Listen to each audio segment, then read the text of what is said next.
কোরআনে কারীমের মধ্যে সূরা আম্বিয়া 107 নম্বর আয়াত আল্লাহ রাব্বুল আলামিন বলেন ওয়ামা আরসালনাকা ইল্লা রাহমাতাল লিল আলামিন।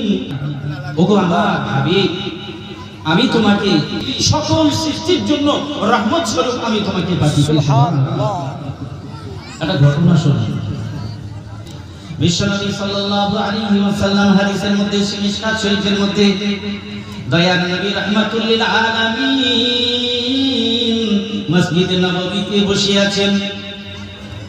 মসজিদে নববীতে বসে আছেন, নিজের হাতে গড়া তৈরি করা মসজিদ না, তো সেখানে একটা গাধা, জীর্ণ শরীর, হালকা দুবলা পাতলা, আর যেন মালিক তাকে খেতে দেয় না, একেবারে হাড়গোড় বেরিয়ে গেছে, একটা গাধা এসে রাসূলুল্লাহ সাল্লাল্লাহু আলাইহি ওয়াসাল্লামের সামনে চোখ দিয়ে অশ্রু ঝরিয়ে বিশ্বনবী সাল্লাল্লাহু আলাইহি ওয়াসাল্লামের সামনে কিছু যেন বিড়বিড় বিড়বিড় করে বলল।